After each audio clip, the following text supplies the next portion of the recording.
Hey everyone, welcome back to Mr. Cursed. What if camping in the woods could kill you? Today, I'm sharing 6 scary, true stories from people who went camping in Appalachia and something terrible happened. These stories will give you nightmares and make you never want to camp again. But first, please hit subscribe and like this video. It really helps me out. Tell me in the comments where you're watching from. Okay, let's jump into these creepy camping stories.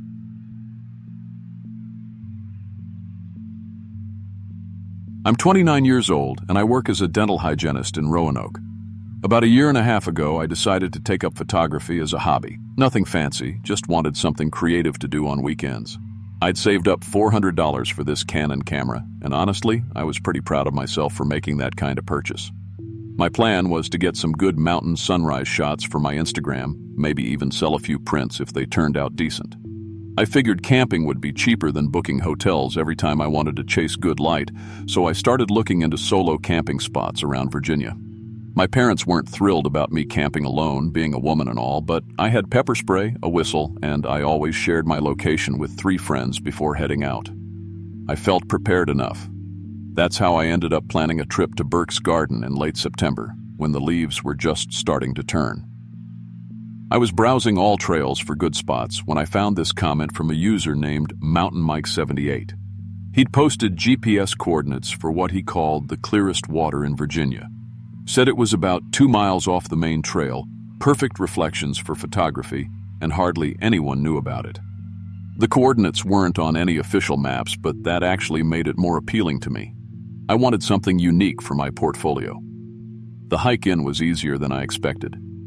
2 miles through pretty standard Virginia forest, nothing too steep or challenging. When I finally found the lake, it was exactly where the GPS said it would be, about 200 feet across, tucked into this little valley surrounded by maples and oaks. But what struck me immediately was how clear the water was. I'm talking swimming pool clear. I could see all the way to the bottom, maybe 30 feet down, and it was just smooth rock and sand. No algae, no fish that I could see, no insects skating on the surface. It looked almost artificial. I set up my tent about 30 feet from the shore, hung my food properly to keep the bears away, did everything by the book. I remember feeling pretty proud of my independence that first evening. The sunset reflected perfectly in that still water, and I got some of the best shots I'd ever taken. But when I was reviewing them on my camera later, I noticed something weird. In every single frame, there was movement under the water, just shadows shifting around, but definitely something moving down there. I slept fine that first night, though. Woke up early for the golden hour, caught some beautiful sunrise shots, and even posted one to Instagram. Got 500 likes within an hour, which was way more than usual for me. The water looked so inviting that morning, like a natural swimming pool in the middle of nowhere. It was a warm day for late September, and I tested the temperature with my toe. It was exactly body temperature, not cold like mountain water usually is. I figured a quick dip wouldn't hurt. The moment I slipped into that water, something happened that I still can't fully explain. It felt like knowledge was flooding into my brain. Complex memories that weren't mine. Languages I'd never studied. Experiences spanning what felt like centuries. I could suddenly understand Polish, even though I'd never heard it spoken before. I knew detailed anatomy of animals that had been extinct for thousands of years. I felt decades older in a matter of seconds. This sounds insane, but I could see through my own skin when I looked down at my hands in the water. My veins were visible, my bones showing faintly beneath translucent flesh. I panic swam to shore as fast as I could. That's when I noticed the other tents around the lake that I somehow hadn't seen before. 3 of them, all different styles from differ. Rent decades. A 1970s Coleman tent, an 80s dome tent, and something that looked like it was from the 90s. All empty, but their gear was still there. Inside the Coleman tent, I found a diary.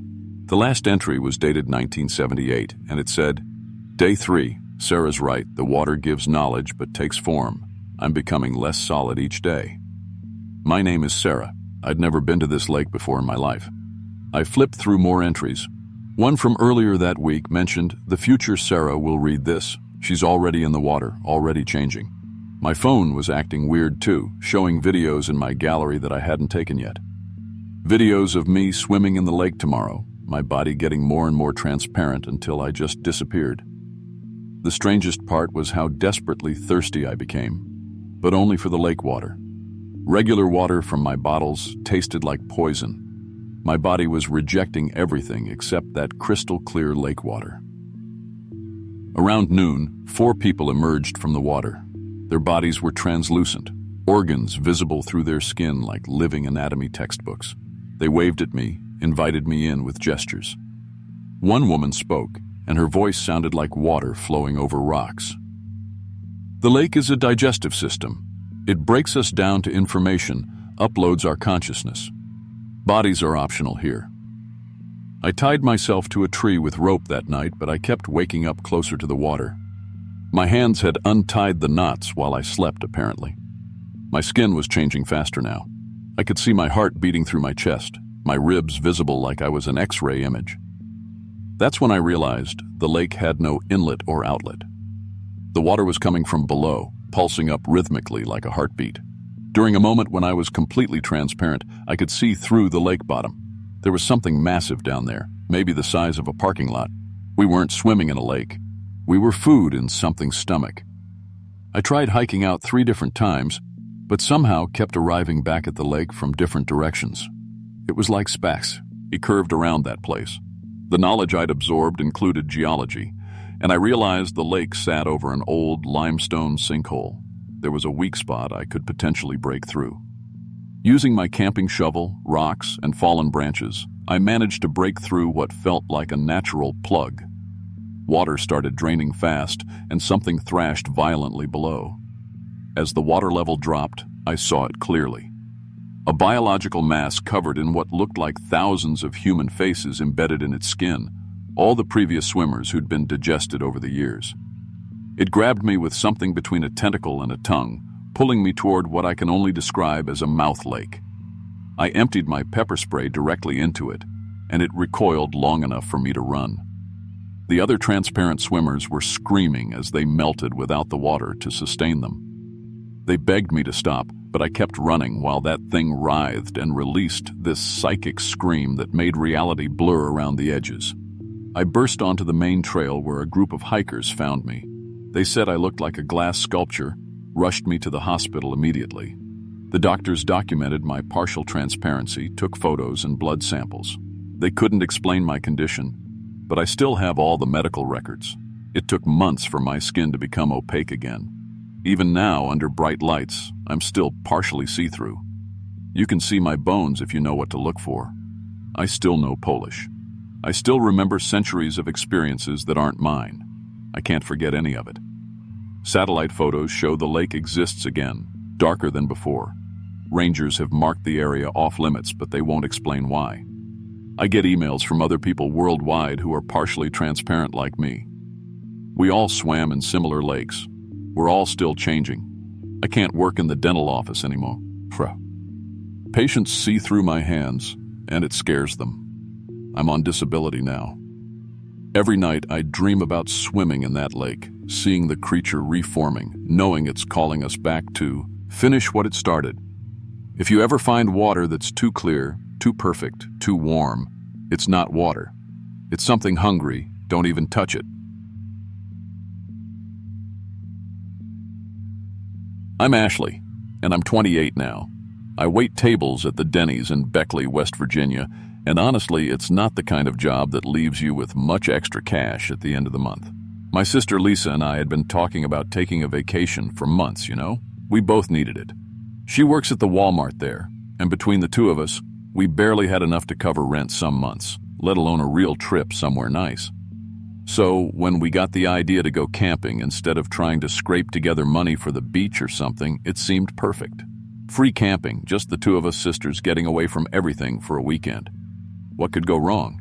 We'd heard from some guy at Lisa's work about this spot up near the Gauley River area, maybe 15 miles outside town. He said there was good swimming up there, and the best part was it was completely free. No campground fees, no reservations needed. Just drive up this old mining road until you find a flat spot and set up camp. The road was barely on any maps, he told us, but locals had been using it for years. Perfect for two women who didn't want to deal with crowded campgrounds but also didn't want to venture too far into the complete wilderness. We loaded up Lisa's beat-up Honda with our cheap Ozark trail tent, some canned food, and a cooler with ice and drinks. I remember feeling pretty accomplished when we finally found the turnoff around 6 on Friday evening. There was still plenty of daylight left, and the drive up the dirt road wasn't too bad. A little bumpy, sure, but nothing the Honda couldn't handle. We found this flat clearing about a quarter-mile up from where we could hear running water, and it seemed perfect. Good drainage, level ground, even some rocks arranged in a circle like someone had made a fire pit before. That should have been our first clue that something was off, but we were just happy to have found such a nice spot. We got the tent up without too much arguing. Lisa and I don't always see eye to eye on the best way to do things, and got a little campfire going as the sun started to set. I remember thinking we'd really lucked out. The place was pristine. Not a single piece of trash anywhere, no beer cans or cigarette butts like you'd expect from a free camping spot that locals used. It was almost too clean, like someone was maintaining it. We cooked some hot dogs over the fire and opened a couple of beers, just enjoying being away from town and work and all the stress. That's when we first noticed the water sounds were weird. We could hear rushing water, loud enough that it had to be close, but we couldn't see any river or creek from our campsite. The sound seemed to move around us sometimes, like it was coming from different directions. Once I could have sworn I heard it coming from above us somehow, which made no sense at all. Maybe it's just echoing off the rocks weird, Lisa said when I mentioned it. She was probably right. Sound does funny things in the mountains.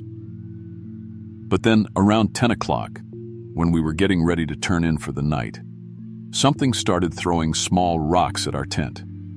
Not big ones. Just pebbles, really, but they hit in this steady rhythm. Tap, tap, tap, pause, tap, tap, tap, pause. We'd unzip the tent flap to look out, and it would stop completely. The second we zipped back up and lay down, it started again. Probably just something falling from the trees, I said, but there wasn't much wind, and the sound was too regular, too deliberate. We both slept terribly that first night. Every little sound had us bolt upright, listening. But morning came like it always does, and in the daylight, everything seemed normal again. That's when we found our food had been reorganized. I'm not talking about animals getting into it. Our canned goods were stacked by size, perfectly aligned. The snack packets were arranged by color in this geometric pattern that made my head hurt to look at. Nothing was eaten or damaged. Just rearranged. Like someone with obsessive-compulsive disorder had spent hours organizing our supplies while we slept 20 feet away. Maybe we did that and forgot, Lisa said, but her voice didn't sound convinced. Then we saw the footprints. They were huge. Had to be 18 inches long at least, and they looked human-shaped, but wrong. The toes were too long and thin, and there were hundreds of them circling our campsite in these spiral patterns. Some were pressed so deep into the dirt they had to have been made by something incredibly heavy. Lisa started getting headaches around noon. Bad ones that came on suddenly and made her double over. She kept saying she could hear thoughts that weren't hers, and they were angry that we were there. I figured it was just stress and maybe dehydration, so I made her drink more water and take some ibuprofen. That's when the smell arrived. It was sweet and syrupy at first, like spoiled fruit, but with this metallic copper undertone that made both of us gag. It would come in waves, getting stronger and then fading away, but never completely gone. We tried moving our chairs to different spots around the camp, thinking maybe there was a dead animal nearby, but the smell followed us. Our phones started acting up around the same time. The cameras wouldn't focus on certain areas of the woods. They'd show shapes that weren't there when we looked with our eyes, and photos would delete themselves right after we took them. Lisa tried to film me talking, just goofing around. And when she played it back, there were voices in the background speaking words we couldn't understand. We decided to walk down to the swimming hole to get away from camp for a while. The water was perfect, clear and cold and deep enough to actually swim in. We spent a good hour splashing around and floating, and for a while everything felt normal again. But we got back to camp. There were fresh carvings on the trees around our site, deep cuts that were still seeping sap, carved in symbols that hurt to look at directly. They made your eyes water and gave you an instant headache. "We need to leave," I said. But Lisa wasn't listening. She was staring off into the woods with this blank expression. That's when we both heard our grandmother calling our names from the trees. Now, our grandmother had been dead for 10 years. We'd both been at her funeral. But there was her voice, clear as day, calling, "Ashley, Lisa, come here, girls," in the same sing-song way she used to when we were little and playing in her backyard. This sounds insane, but we both started walking toward the voice before we caught ourselves and grabbed each other's arms. "That's not real," I said, as much to convince myself as Lisa. The sun started dimming around noon. Not clouds covering it or anything like that. The actual sun got darker, like someone was turning down a dimmer switch. I timed it on my phone. It lasted exactly 17 minutes. During that time, the temperature dropped at least 20 degrees, and everything went completely silent. No insects, no birds, no wind. Nothing. When the light came back, we found bones buried under our tent. We'd pitched it on what we thought was solid ground, but when we looked closer, we could see the outline of a shallow grave. The bones were arranged in a human shape, but wrong. Too many ribs, extra joints in the arms and legs. Like someone had tried to build a person from memory and gotten the details wrong. That's when it showed itself. It was tall, had to be over 7 feet, and pale white, like it had never seen sunlight. At first I thought it was covered in moss, but then I realized the moss was moving, writhing and shifting like it was part of its skin. The face was the worst part. Almost human, but the jaw opened sideways like a snake's, and the eyes were on different levels, like someone had rearranged a person's features while they were sleeping. It stood behind Lisa for a long time, mimicking her movements perfectly.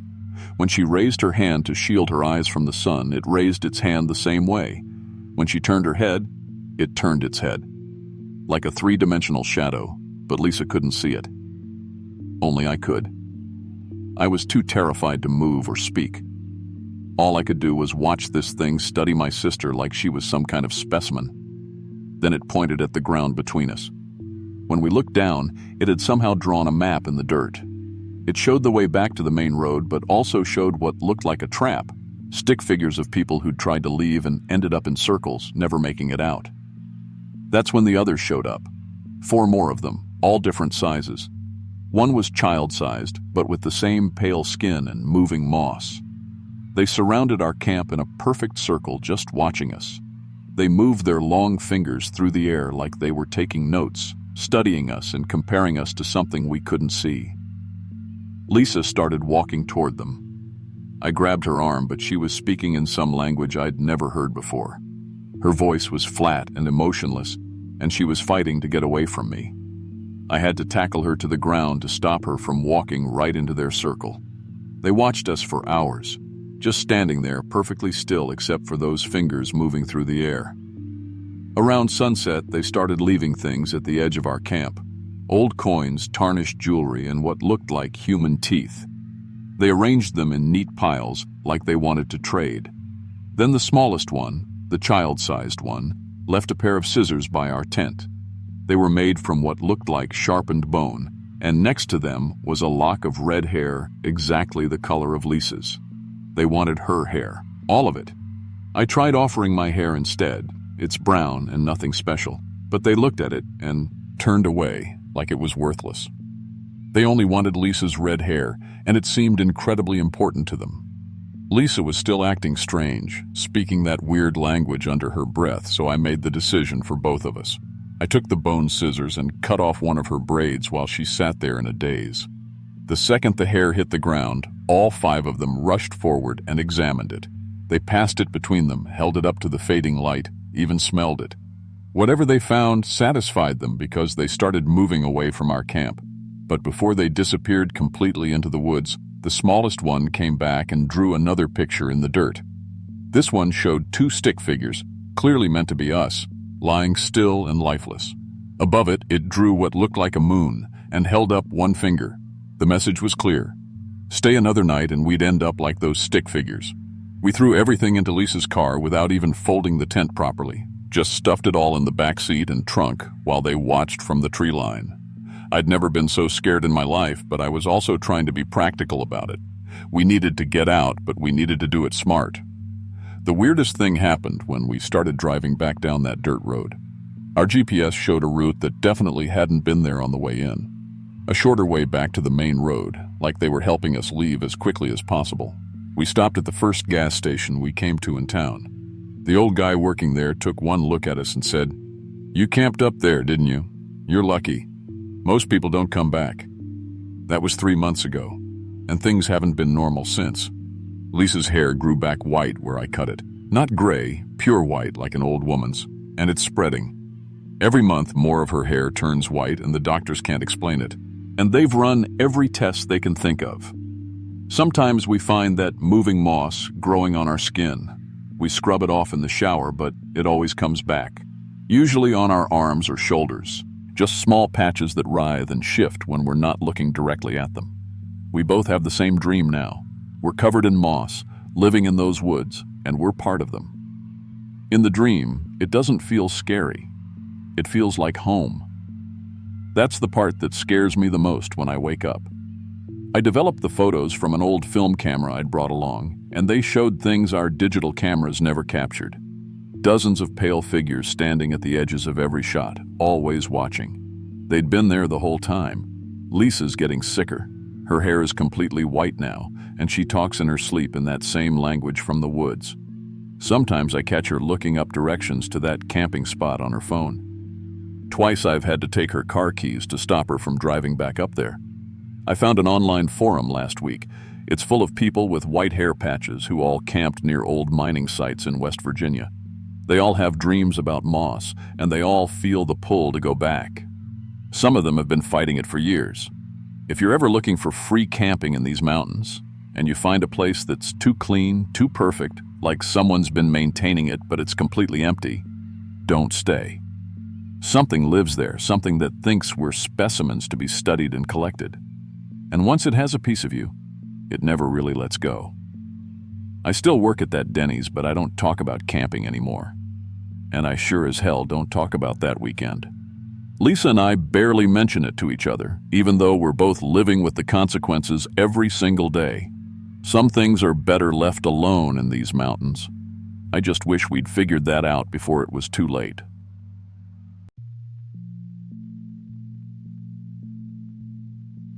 I'm 25 years old, and I work as a delivery driver for Amazon out of Roanoke. Last October, I took my first week off in 2 years to hike part of the Appalachian Trail by myself. My divorce had just been finalized, and honestly, I needed to prove something to myself, that I could handle being alone, that I wasn't as weak as my ex-wife made me feel. The mountains seemed like the right place to figure that out. I'd done day hikes before, but never anything solo or overnight. I packed my gear, studied the maps, and planned to spend 3 days on a familiar section near Dragon's Tooth. Simple enough route, well-marked trail, plenty of other hikers around. What could go wrong, right? The first morning went perfect. Clear October sky, leaves just starting to turn. That crisp mountain air that makes you feel alive. I made good time heading north from the parking area, feeling pretty confident about my decision. Around noon, I came to what I thought was the turn toward Dragon's Tooth. The trail split, and I checked my map, but the sun was right overhead and I got confused about directions. There were 2 paths. One looked more worn than the other. I should have backtracked to check my GPS, but I was feeling stubborn. Part of me wanted to prove I could navigate by instinct like some kind of mountain man, so I took the less traveled path, figuring it was probably just a shortcut that would meet back up with the main trail later. That was my first mistake. Within an hour, I realized the trail was getting fainter and fainter. The blazes disappeared completely. I was bushwhacking through thick rhododendron, getting scratched up, trying to follow what might have been a deer path. My phone had no signal, which wasn't unusual for that area, but when I checked my compass, the sun seemed to be in the wrong position. That didn't make sense. I'd been walking north, but according to my compass, the sun was where it should have been at sunrise, not mid-afternoon. I figured my compass was broken and kept pushing forward, too proud to turn around. That's when I found the camp. It was in a small clearing, maybe 30 yards across, with a ring of stones for a fire. The ashes were still warm. I could feel heat coming off them when I held my hand close. There was a north face tent set up, expensive gear scattered around like someone had just stepped away for a few minutes. A sleeping bag was laid out beside the fire ring, but the sleeping bag was soaked in blood, not a little blood, like from a cut finger or nosebleed. This was dark, thick blood that was still wet, still sticky. Way too much for someone to lose and walk away from. I called out, thinking maybe someone was hurt and hiding in the woods, but my voice just echoed weird in that clearing, like the sound couldn't escape properly. I looked around for tracks, for any sign of where the person might have gone, but there was nothing. No blood trail leading away, no disturbance in the leaves, just that soaked sleeping bag and the warm ashes. The smart thing would have been to hike back the way I came and get help. But thunder was starting to rumble overhead, and I could see dark clouds building. I'd been walking for hours in the wrong direction, and I wasn't sure I could find my way back before the storm hit. So I made my second mistake. I decided to use the abandoned tent for shelter. Inside, I found a journal. The handwriting was messy, like someone writing in a hurry. Day 1, trail disappeared, GPS not working, camped here. Day 2, something watching from tree line, 3 shapes, don't come closer. Day 3, they follow at exact distance, never closer, never further. When I move, they move. The final entry made my skin crawl. Day 4, figured out what they want. They're showing me how I die here. Same in juries, same clothes. It's me. I almost left the tent right then, storm or no storm. But the rain started coming down hard, and I convinced myself it was just some hiker having a mental breakdown. People get lost, panic, start imagining things. Happens all the time. That first night, I heard breathing outside the tent. It was synchronized with mine perfectly. When I breathed in, it breathed in. When I held my breath, the breathing outside stopped too. I lay there for hours, testing it, and every single time, the breathing matched mine exactly. In the morning, I found footprints circling the tent. Bare human feet, but the gait was all wrong. The prints were deep, like someone heavy, but the stride pattern looked like the person's knees were bending backwards. 7 complete circles around my tent, each print placed perfectly. I packed up fast and started walking, trying to find any recognizable trail or landmark. That's when I saw them. 3 figures, standing at the edge of my vision, maybe 100 yards away. When I stopped, they stopped. When I walked, they walked. When I turned around, they turned around. Perfect synchronization, like we were connected by invisible strings. I tried running sideways, perpendicular to my path. They followed, maintaining that exact same distance. I jumped up and down. They jumped. I waved my arms. They waved back. It was like looking at 3 distant mirrors, except the shapes were human-sized and moving through the forest. Finally, I got my binoculars out and focused on one of them. It was me. Same face, same build, but older, maybe 10 years older. Wearing my exact clothes, but dirty and torn. There was a cut on his forehead, dried blood down his face. He was staring right back at me through his own binoculars. I checked the other 2. One looked like me as a teenager, thin, awkward, that same cut on his forehead. The third looked like me if I lived to be 60 or 70. Same injuries, same clothes, all watching me with my own eyes. The eldest one cupped his hands around his mouth and shouted across the dist, "Ants, you already died here. We're showing you how. Stop walking or complete the loop." That's when I started finding the bodies. They were scattered through the forest, always just off whatever path I was trying to follow. All of them looked like me, but in different stages of decay. Some fresh, some old enough to be just bones and scraps of cloth. Every single one had that same cut on the forehead, that same twisted angle to the left leg like a bad limp. The worst part was checking the wallet on one of the fresher corpses. Same name as mine, same address, same driver's license photo. But the expiration date was tomorrow, October 15th. My license expires October 15th too.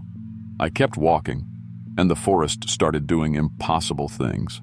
I passed the same distinctive lightning-struck oak tree 17 times, walking in what my compass swore was a straight line.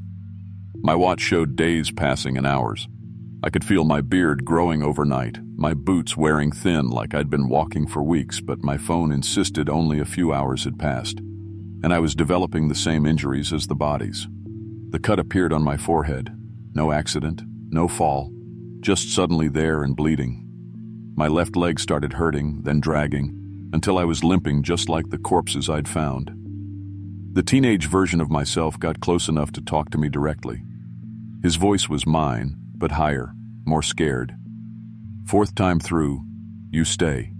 We tried to warn others, but they don't listen. Now we warn you. Been here 40 years. That's when I understood. Everyone who gets lost in this place becomes part of it.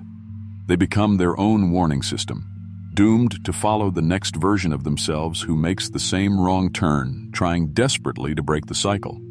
The elderly me offered to trade places. Take my spot. I'll leave. You follow the next one. Please, I've been here 40 years. I tried running perpendicular to everything, the trail, the followers, the trees. I hit something invisible and got thrown backwards, nose bleeding. There were boundaries to this place, and I couldn't cross them. But I noticed something. The followers couldn't cross running water. I found a small stream and started following it downstream, and for the first time, the three figures couldn't keep up. They stood at the water's edge, screaming in rage and frustration, but they couldn't follow. The stream led to a cave. I crawled through it on my hands and knees for what felt like hours, until I emerged into daylight and found myself on the actual Appalachian Trail, right near a landmark I recognized. According to my phone, I'd been gone 8 hours. But my beard was thick. I'd lost 15 pounds, and my boots were worn through the soles like I'd been walking for weeks. When I got home, I Googled my name with missing hiker. Found 3 newspaper articles from different years, 1987, 2003, and 2019. All describing me going missing in the same area. All using the same photo from my current driver's license. I still have the journal I found in that tent. The handwriting is slowly changing to match mine perfectly. The cut on my forehead won't heal, and my limp is getting worse every day. Most nights I dream that I'm all 3 followers now, watching myself sleep in that tent, trying to warn myself about what's coming. Sometimes when I'm delivering packages for work, I catch glimpses of the elderly me collecting mail, or the teenage version watching from windows. My GPS app glitches constantly, trying to route me to addresses that don't exist, deep in the woods where I got lost. 7 other hikers have contacted me online after reading my posts. All of them saw themselves following, all developing the same injuries I described. October 15th is coming up again. Same date as the corpse's license. Same date mine expires. I told my mom that if I disappear, don't let anyone search those woods. She thinks I'm having a breakdown from the divorce sometime. As I catch myself following me to work, watching from exactly 100 yards away, and I can't control it. I found a photo of myself on a missing hiker board at the ranger station, dated next month. I haven't gone missing yet. Looking back now, I think some trails don't exist in normal space. They're loops in time. Every lost hiker is still there, following themselves through the same few days forever, trying to break free, but only managing to warn the next version. If you ever take a wrong turn near Dragon's Tooth and the trail disappears, turn back immediately. Don't be too proud to backtrack. Don't think you can figure it out.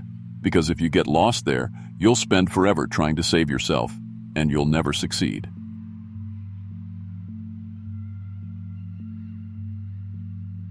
I'm Tom, 31 years old, and I work in the auto department at Walmart here in Knoxville. Been there about 4 years now, nothing fancy, but it pays the bills. Every November since I turned 25, me and my cousin Rick and my brother-in-law Dale head up to the Cherokee National Forest for our hunting trip. It's become this tradition we all look forward to. 3 days of drinking beer, telling stupid jokes, and hopefully bagging a deer or 2. Rick's 34, works construction, been hunting since he was 12. Dale's 28, been between jobs for a while now, but he's got more patience for sitting in a tree stand than anybody I know. We always go to the same spot near Tellico Plains, this little clearing about 2 miles off the main trail where Rick's dad used to take him. We know every tree, every ridge, every creek bed in that area. This past November, we loaded up Rick's F-150 with our gear like always. 3 tents, our rifles, enough food and beer to last a week, even though we were only staying 3 days. The drive up Friday afternoon was normal, just us talking nonsense about work and women and whatever game was on the radio. We got to our spot around 3 p.m., plenty of daylight left to set up camp and hang our stands. The weather was perfect. Crisp, but not too cold, barely any wind. We had our 3 tents arranged in a triangle around the fire pit Rick dug out years ago, each of us claiming our usual spots. Dale always sets up closest to the creek because he likes the sound of running water. Rick takes the spot with the best view of the ridgeline. I'm fine with whatever's left. We spent the evening like we always do, cracked open some beers, got the fire going, talked about where we'd seen deer sign in past years. Everything felt exactly like it should. Normal. That first night, I remember lying in my sleeping bag thinking about how this was probably the one weekend all year where I felt completely relaxed. No customers asking me about tire rotations, no manager breathing down my neck about sales numbers, just me in the woods and 2 guys I'd trust with my life. Saturday morning, I was up before sunrise, same as always. Got my coffee going on the camp stove and headed out to my stand around 5:30. The woods were dead quiet, which isn't unusual that early, but as the sun came up and I sat there waiting, something started feeling off. In 6 years of hunting this same area, I've always seen deer sign everywhere. Tracks in the mud by the creek, droppings on the trails, rub marks on the trees where bucks have been scraping their antlers. That morning, I didn't see any of it. Nothing. Like every deer in a 20-mile radius had just packed up and left. I sat in my stand for 4 hours and didn't see so much as a squirrel. No birds chirping, no rustling in the underbrush, nothing. The forest felt completely empty. When I climbed down around 10 a.m. to head back to camp, Rick and Dale were already there, both looking as confused as I felt. "Y'all see anything?" Rick asked, but I could tell from his face he already knew the answer. "Not a damn thing," Dale said. "It's like somebody came through here with a vacuum cleaner and sucked up every living creature." That's when Dale told us about the rifle. He'd been walking back from his stand when he found it leaning against an oak tree about 100 yards from our camp. A Remington 700, beautiful condition, looked like it had been cleaned and oiled recently, fully loaded, just sitting there in the middle of nowhere. "Nobody around?" I asked. I called out, walked around looking for whoever might have left it. Nothing. It's like it just appeared. Rick being Rick, he wanted to check the serial number. He's got this app on his phone that lets you look up gun registrations. Took him a few minutes to get a signal up there, but when he did, his face went white. "This rifle was reported missing in 1987, he said. Owner's name was James Mitchell. Disappeared that same year during hunting season. Never found his body." I felt something cold crawl up my spine. A 35-year-old missing person case, and we're holding what might be the guy's rifle. Dale wanted to take it to the rangers, but Rick said we should look around first, see if there was anything else. You won't believe what we found. Following Dale through the woods, we started finding more guns. Another Remington from the 90s leaning against a tree. A Winchester from what looked like the 70s, also loaded. An old Marlin that had to be from the 60s. All of them in perfect condition, all of them loaded. All of them just waiting there like their owners had set them down for a minute and walked away. We followed this trail of abandoned rifles for about a quarter mile until we came to a small clearing I'd never seen before, even though I'd been hunting this area for years. In the middle of that clearing were 47 rifles arranged in a perfect circle, all pointing outward like spokes on a wheel. Some of them looked brand new, others were obviously decades old, but every single one was loaded and ready to fire. "What the hell is this?" Dale whispered. Before I could answer, Rick doubled over and started vomiting. Just sudden, violent retching like he'd been poisoned. When he straightened up, his face was flushed and sweating despite the cool air. "I feel like I'm burning up," he said, and I could see his fever spiking in real time. His eyes were getting glassy, unfocused. "Something's wrong. Something's really wrong." Then Rick started talking, but not making sense. He kept saying things like, They're inside me, eating my memories, and I can feel them moving around in there. Dale and I looked at each other, both thinking the same thing. We needed to get Rick to a hospital. That's when we heard the whistling. At first it sounded like wind through the trees, but as we listened we realized it was coming from multiple directions. Complex patterns, like a language. Short bursts, long tones, responses and counter-responses. Something was communicating in that forest, and we were standing right in the middle of the conversation. Dale went to pee behind a tree and never came back. We called his name for 10 minutes before we went looking for him. We found his boots planted in the ground about 50 yards away, standing perfectly upright like he'd just stepped out of them and vanished. But there was no Dale. No footprints leading away. No sign of a struggle. Just his boots, still laced up, pointing toward that circle of rifles. My heart was pounding so hard, I thought I might pass out. Rick's eyes had gone completely bloodshot, and both of us were getting nosebleeds for no reason. The whistling was getting louder, more complex, like whatever was making those sounds was getting excited. That's when they appeared. 7 men walked out of the tree line, all carrying rifles from that circle. But something was wrong with them.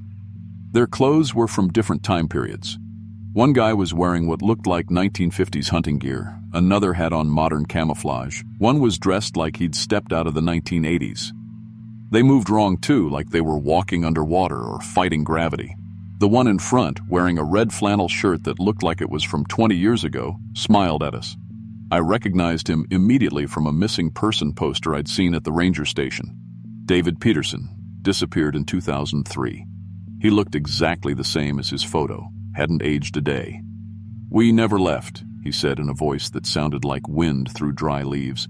"We're still hunting, but now you're what we hunt. The forest chose us as its teeth." I watched in horror as the man standing next to Peterson started changing. His skin took on a rough, bark-like texture, and his fingers begged, and stretching and branching like twigs. He was still recognizably human, but he was becoming something else too. Part person, part tree, still moving and breathing, but fundamentally transformed. Rick was screaming. The fever had gotten worse, and now his skin was starting to harden, taking on that same bark-like appearance. He was clawing at his arms, begging me to cut the spreading patches off.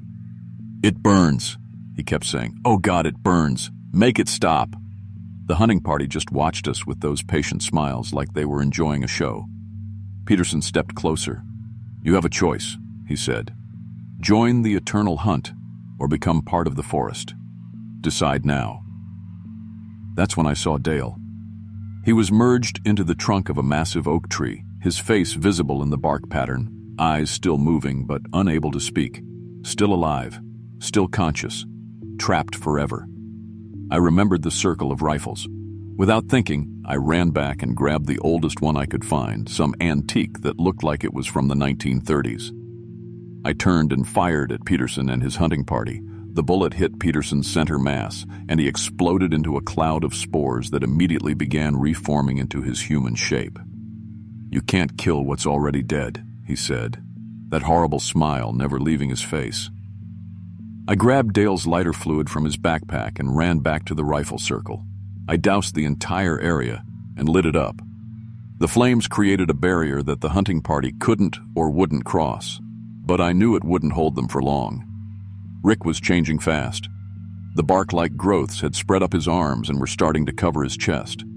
Through the pain, he grabbed his truck keys and shoved them into my hands. "Get out of here," he said. "I'll try to hold them off. Don't come back for me."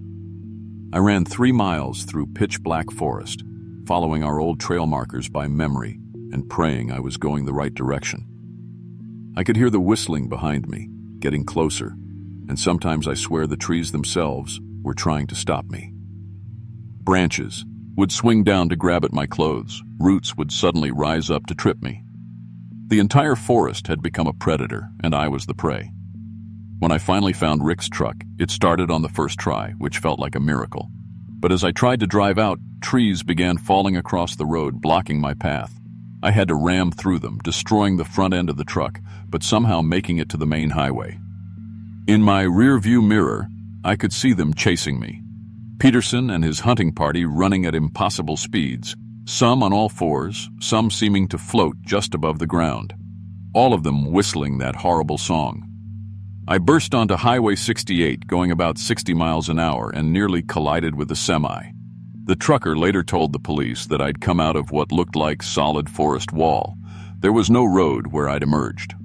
At the hospital in Tellico Plains, doctors found bark-like growths covering parts of my arms and chest. They cut them off and sent samples to a lab. The results came back as human tissue that had somehow taken on the cellular structure of oak bark. Rick never came home. His family filed a missing person report, and I told the police he'd decided to stay an extra day to hunt. They found our campsite, but no trace of Rick or Dale. Dale's family thinks I killed him. His wife serves me with legal papers every month, threatening to sue. I can't blame her. If I were in her position, I'd probably think the same thing. I still have pieces of the bark skin that the doctors removed. I keep them in my freezer, and sometimes I swear they try to grow back. I can't hunt anymore. I tried once, about 6 months after it happened. The moment I stepped into the woods, I heard that whistling. I ran back to my truck and sold all my guns the next week. Every night I dream about Rick and Dale.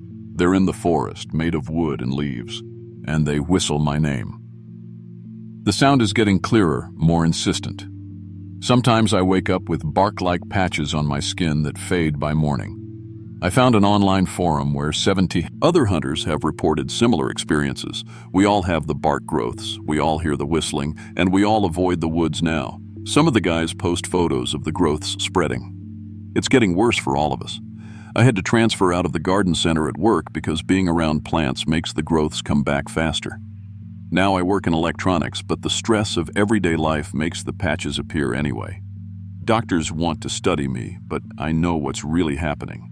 The forest is still claiming me, just slowly. The weirdest part is my phone's GPS. It shows me visiting Tennessee every week, but I haven't been back since that night. Something is using my identity up there, checking in at locations I've never been to. Looking back now, I think that circle of rifles was some kind of recruitment tool. The forest has been collecting hunters for decades, maybe longer. And if you're unlucky enough to find those abandoned guns in perfect condition, it means you've been selected. If you ever go hunting in the Cherokee National Forest and you find rifles just sitting there, loaded and clean and waiting, don't touch them. Don't even look at them too long. Just leave. Leave immediately. The forest is recruiting, and hunters become the hunted.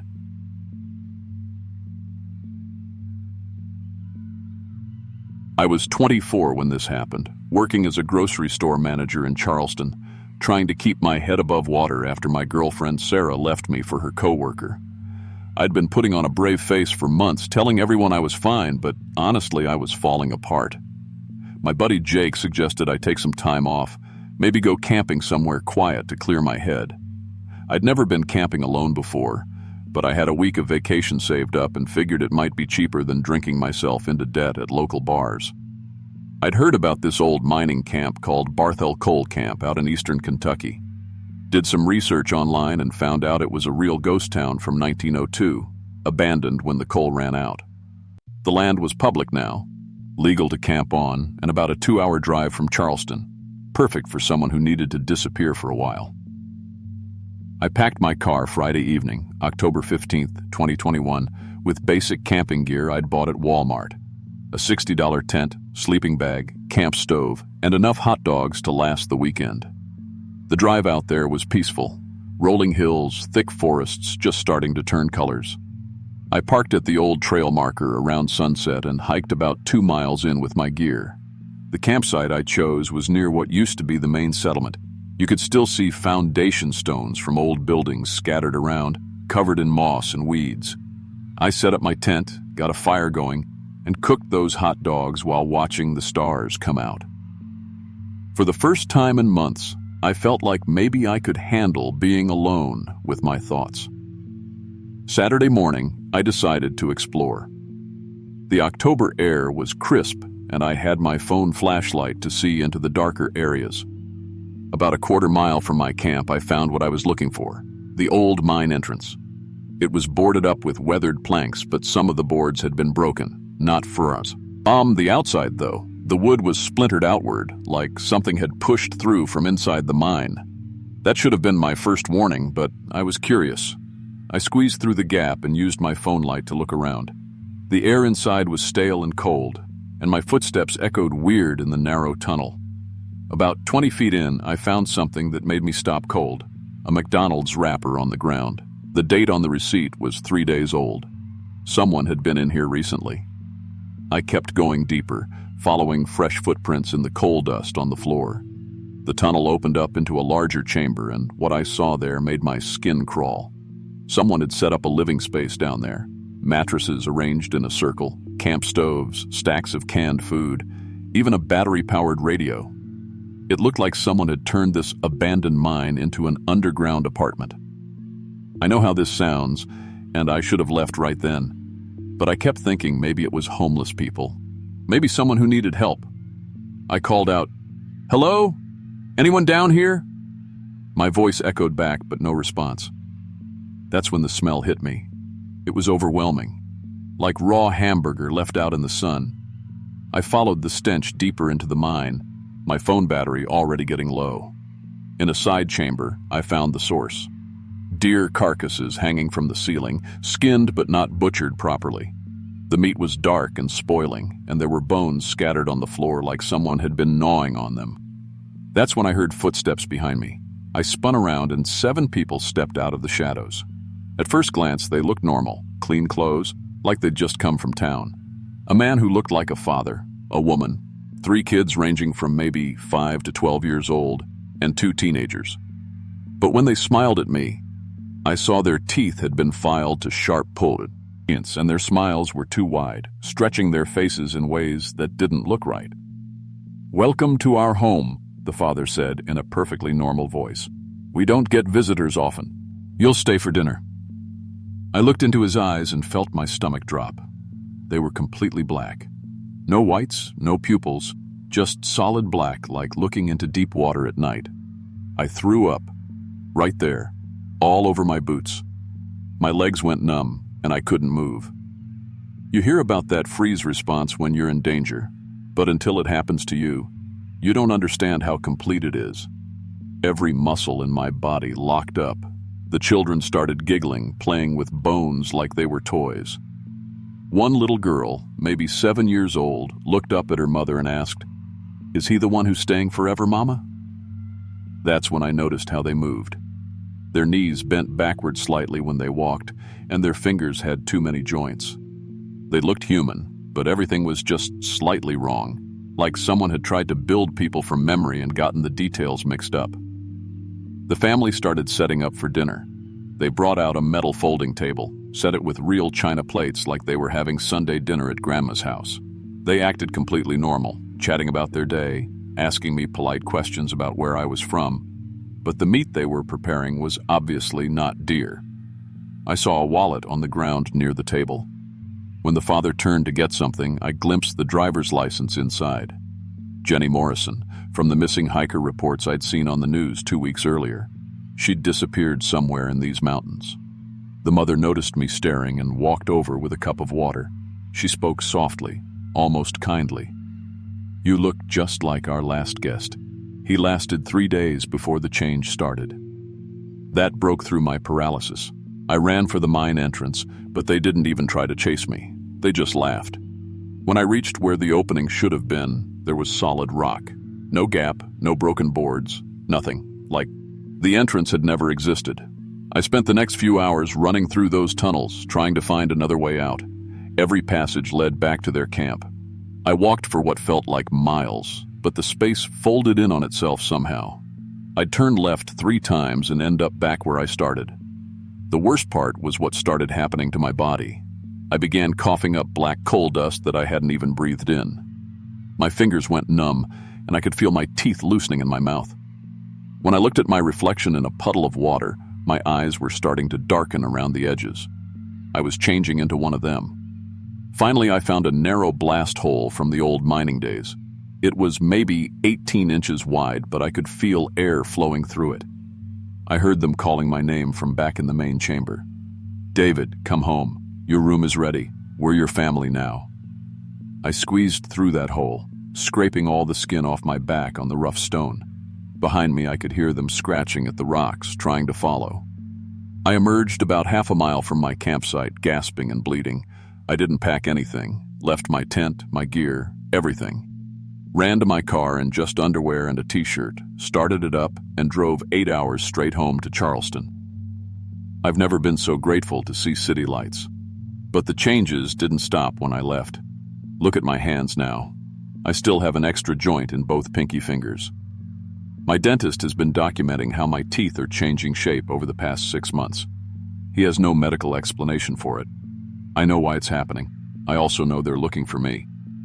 Last week, a customer at the grocery store smiled at me. Filed teeth, black eyes. She left a note by the register. "Family misses you, David."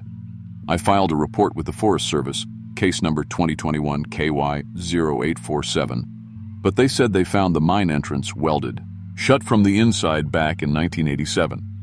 Couldn't have been opened. But I have photos on my phone. At least I did until they mysteriously deleted themselves. I keep Jenny Morrison's wallet in my bedroom drawer. Her family deserves to know what happened to her, but how do I explain where I found it? How do I tell them their daughter is probably still down there, changed into something that isn't human anymore? I can't work in the grocery store anymore. The meat section makes me hungry in ways that scare me. I quit last month and I'm looking for office work now. The sound of families laughing together in restaurants gives me panic attacks. I've had 3 this month alone. Some nights I find myself driving toward Kentucky before I catch myself. My GPS is always mysteriously set to those coordinates. I dream about them every night, and I wake up with coal dust on my pillow. If you ever find fresh food in an abandoned mine, don't be curious like I was. Run. Some families aren't meant to be joined, and once they mark you as one of their own, they never stop calling you home.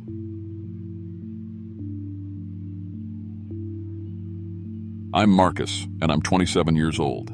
I work as a high school math teacher here in Richmond, Virginia, and honestly, most days I love my job. But last summer, something happened that made me take medical leave, and I'm still not sure when I'll be ready to go back to standing in front of a classroom full of kids. See, my sister Sarah has 2 boys, Tyler, who's 13 now, and Josh, who just turned 11. Their dad walked out when Josh was barely walking, and I guess I became the closest thing to a father figure they had. Sarah works double shifts at the hospital, so when summer came around, I offered to take the boys camping. Give them a normal outdoor experience, you know, the kind of memories kids should have. I picked Grayson Highlands State Park in Virginia because it's got a good reputation, family-friendly, well-maintained, the kind of place where nothing bad happens. I made our reservation online for Massey Gap Campground, site number 23. I remember checking it twice, printing out the confirmation email. I've still got it saved on my phone, actually. We were set for a weekend in July, and I was probably more excited than the boys were. I'd bought all new camping gear, watched YouTube videos on how to build proper campfires, even practiced setting up the tent in my backyard like some kind of scout leader. Friday afternoon, we loaded up my Honda and made the drive out there. The boys were in good spirits, Tyler trying to act too cool for camping but secretly pumped about it, and Josh just bouncing off the walls with excitement. We got there around 4 p.m., and the place was exactly what I'd hoped for. Families everywhere, kids running around, the smell of charcoal grills and camp coffee in the air. It felt safe and normal, which was exactly what these boys needed after everything they'd been through. Site 23 was perfect. Level ground, close to the bathrooms but not too close. With a good fire ring and a picnic table that wasn't completely falling apart. The boys actually helped me set up the tent without too much complaining, and we spent the afternoon gathering firewood and exploring the area. We met our neighbors, a retired couple from Florida who'd been coming here for years, and a young family from D.C. with twin girls about Josh's age. Everyone was friendly, relaxed, normal. That first night was everything I'd wanted it to be. We made s'mores. I told them some tame ghost stories that got them laughing instead of scared, and we all laid on our backs watching for shooting stars. Tyler, who usually acts like spending time with his dorky uncle is some kind of punishment, actually said, "This is the best day ever, Uncle Marcus." I went to sleep in that tent feeling like maybe I was doing something right for once. I woke up Saturday morning around 7 a.m. and stepped outside to get the fire going for breakfast. That's when I realized something was very, very wrong. The entire campground was empty. I'm talking completely empty. Every tent, every RV, every car, gone. Just vanished overnight. The only camp left was ours, sitting there like we were the last people on Earth. I walked around in my boxers and t-shirt calling out, thinking maybe there'd been some kind of emergency evacuation that we'd somehow slept through. But there was no sign of hurry, no abandoned gear, nothing. It was like everyone had just carefully packed up and left in perfect silence. I walked over to the camp office, and that's where things got really weird. The door was standing open, and inside, there was still hot coffee in the pot. The computer was on, logged into the reservation system showing that day's date and 43 active reservations for a completely empty campground. By now, Tyler and Josh were awake and starting to panic. Josh was crying, asking where everyone went, and Tyler was trying to be brave, but I could see his hands shaking. I lied to them, told them there was probably some kind of emergency evacuation and we'd just missed the announcement somehow. But I knew that wasn't right. You don't evacuate 40-some families without some kind of noise, some kind of commotion. I tried my phone, and that's when the really impossible stuff started happening. Full bars, but calls wouldn't connect. Text messages wouldn't send. The GPS showed we were sitting in the middle of an empty field, not a campground. According to my phone, there was nothing here but trees. When I tried to start the car, it wouldn't turn over. Battery was fine. Gas tank was full, but the engine just clicked. The boys were watching me try to figure it out, and I had to keep calm for their sake, but inside I was starting to lose it. And then, I know how crazy this sounds, the sun stopped moving. I'm serious. For 3 hours, from about 9 a.m. to noon, the sun stayed in exactly the same position overhead. Our shadows didn't change length or direction. Time just broke. I started checking the other campsites, looking for clues, and that's when I found evidence that people had been there recently. Site 15 still had food cooking on the grill, hamburger patties that were still warm, car keys sitting on picnic tables, cell phones plugged into RV outlets, like everyone had just stepped away for a minute and never came back. The playground equipment started moving on its own, empty swings swaying back and forth in perfect rhythm even though there wasn't any wind. The merry-go-round spinning slowly, creaking. Josh whispered, "Uncle Marcus, someone's playing over there." But there was nobody there. All three of us got the worst headaches I've ever experienced, all at the same time. Nosebleeds, metallic taste in our mouths, like when you bite aluminum foil. It felt like air pressure changing too fast, like we were in an airplane that was climbing and diving at the same time. That's when the first tent reappeared. Site 15, where the warm hamburgers were. Suddenly there was a tent there, but it was wrong. Old. Decades old. As I watched, it aged in fast forward, the fabric rotting and falling apart in seconds. When it collapsed completely, I could see bones inside. Human bones. A whole skeleton, like someone had been camping there for 50 years. I'm a math teacher, so when weird stuff happens, I document it. Force of habit. I had the boys write down everything they were seeing, times and descriptions. That's when I noticed their drawings showed things I couldn't see. Tall, thin figures standing right behind me in every picture Tyler drew. My watch was going crazy. It showed 2 p.m., then suddenly 8 a.m., then 11 p.m., all within a few minutes. I watched the sun strobe across the sky like someone was fast-forwarding and rewinding the day.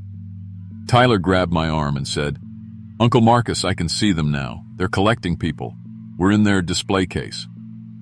That's when I saw them too. They looked like mannequins that someone had stretched too tall, about 8 feet, smooth and featureless, the color of old plastic. They moved wrong, like they were walking underwater or sliding instead of stepping.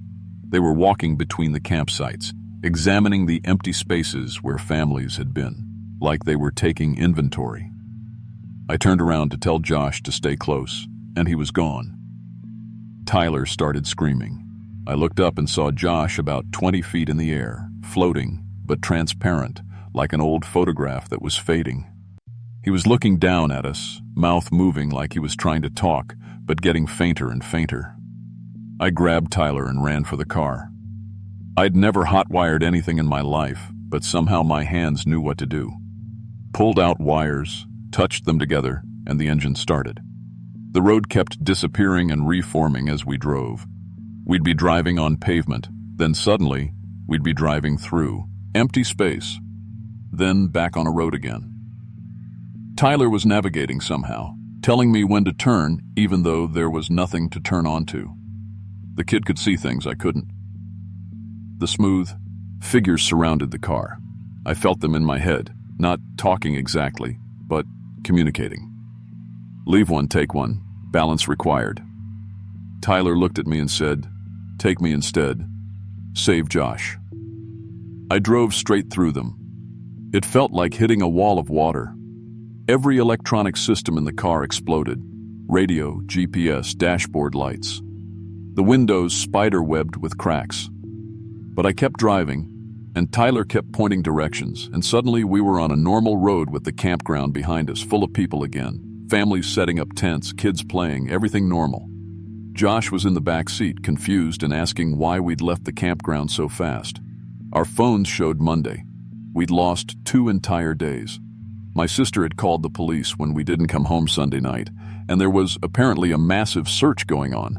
When the authorities found our original campsite, the tent was still there, but the fabric looked years old, weathered and brittle like it had been sitting in the sun for decades. We told the police we'd gotten lost on a hiking trail and spent 2 days finding our way back. They believed us because what else were they going to believe?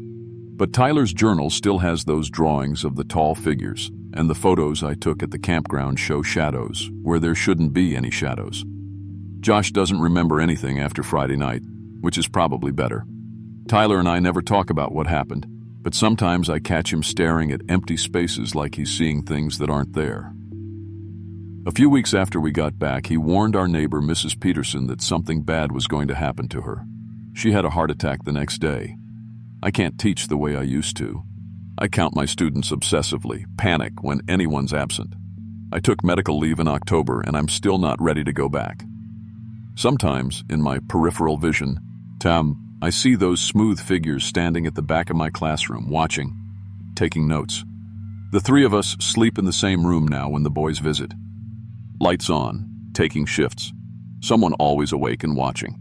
My sister thinks we're all dealing with some kind of shared PTSD from getting lost, and maybe that's easier than the truth. I've found 12 other cases online. Different campgrounds, different states, but always cite number 23. And every single person who reported these disappearances worked in something math-related. Teachers, accountants, engineers. There's something about that number, something mathematical that I can't figure out. I wear a GPS tracker now, and I got them for Tyler and Josh too. If we vanish from the signal, it alerts my sister automatically. She thinks we're being paranoid. Sometimes I get emails with camping reservations I didn't make. Always cite 23, always auto-confirmed. I delete them, but they keep coming. The worst part? Sometimes when I'm trying to sleep, I find myself working on equations I don't recognize, mathematical symbols that don't look like anything we use, like something is trying to teach me or use me to solve problems that aren't meant for human minds. If you're planning a camping trip, check your site number. If it's 23, leave immediately. Don't pack up, don't worry about losing your deposit, just go. They're still out there, still collecting, still studying us, and I think they're getting better at it.